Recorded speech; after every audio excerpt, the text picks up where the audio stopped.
Guys, take a seat. We need to talk about an old and very wealthy friend who suddenly lost touch with reality. Do you remember when every laptop had that little blue sticker, Intel, inside? That wasn't just a logo. It was a badge of quality, a seal of the gods. If you had Intel, you were the king of the party. If you had AMD, well, your friends looked at you with pity, like a guy who showed up to a Formula One race on a lawnmower. But over the last few years, the giant stumbled, and then again, and again. Today, Intel isn't the Avengers of the tech world. They're more like a retired boxing champion who can't remember where he left his keys, while young athletes are beating the absolute life out of him. How did a trillion-dollar company manage to lose it all? Let's find out. Chapter 1. The Era of Arrogance. When Intel ruled the world. Let's go back to 2010. Intel was an absolute monopoly. They had so much money and power, they could have released a processor made of potatoes and people would have bought it, simply because there was no other choice. They worked on the TikTok strategy. 1 year, new architecture. 1 year, new process node. The clock worked perfectly. Intel felt like a Ferrari on an empty track. Why hurry? Why take risks? They got lazy. They released the same 4 cores and 8 threads, year after year. A 5% increase in speed? Oh yeah, that was a revolution. In reality, they were just milking us like a herd of obedient cows. While they were celebrating in expensive restaurants, in the shadows, a massive, red, heavy sledgehammer was being forged. Chapter 2. The 14-nanometer trap. Why the giant froze. And now, welcome to technological hell. In 2014, Intel was supposed to move to 10 nanometers. But something went wrong. They got stuck. For a long time. Think about this. They used the same 14-nanometer technology for 7 years in a row. They just kept adding plus signs to the name, like a student trying to fix a failing grade on a report card. 14 nanometer plus, plus plus, plus plus plus mega hyper plus. It was like trying to squeeze the last drops of juice out of a lemon that dried up last month. While Intel fed us marketing fairy tales, the world moved on. The Taiwanese company TSMC started pumping out 5-nanometer chips. It was like trying to sell a steam engine in the era of Tesla electric cars. The giant stopped walking. It just stood there and sweated. Chapter 3. AMD's Revenge. The sledgehammer called Ryzen.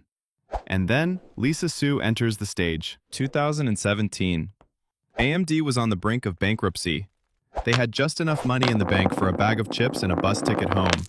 And then, boom! Ryzen processors. This wasn't just a product. It was a middle finger pointed directly at Intel's face. For the same price, AMD gave people 8 cores when Intel was still offering 4. Gamers and creators just lost their minds. Intel, which had kept us on a starvation diet for years, suddenly found itself playing catch-up. Imagine the faces of Intel's executives when they realized their elite processors now looked like old cassette players next to an iPhone. They tried to answer. They pushed clock speeds. They made processors consume so much energy that the electric bill looked like a phone number. But it was too late. The throne was shaking. Chapter 4. The core of the disaster. Instability and melted trust.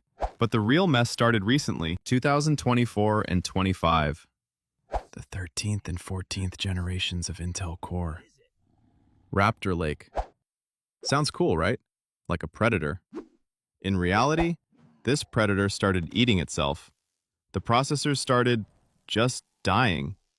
Blue screens of death, game crashes, total instability. Imagine you pay $600 for a top-tier i9 and it works like a cheap tablet. And what did Intel do? They were silent. For months. They said, "Oh, it's just the BIOS settings." No, guys, it was a flaw in the very structure of the chip. They were pushing way too much voltage into it just to beat AMD, and the chip literally burned out at work.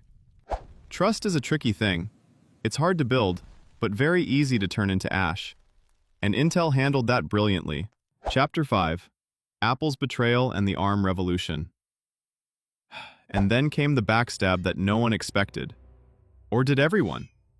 Remember when Apple used Intel processors in their MacBooks? Those were hot, noisy bricks you could fry an egg on. In 2020, Tim Cook said enough. Apple released their M1 chip.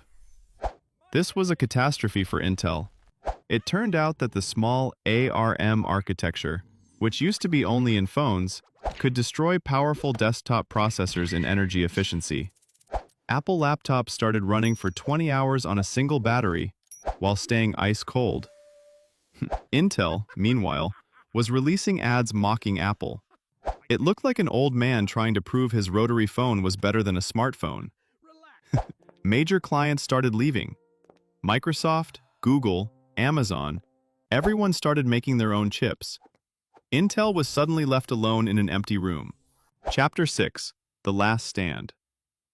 Can Intel survive 2026? So, where are we now? Intel changed their names. Now we have Core Ultra. They're building new factories in Germany and the US. They're trying to jump onto the AI revolution train.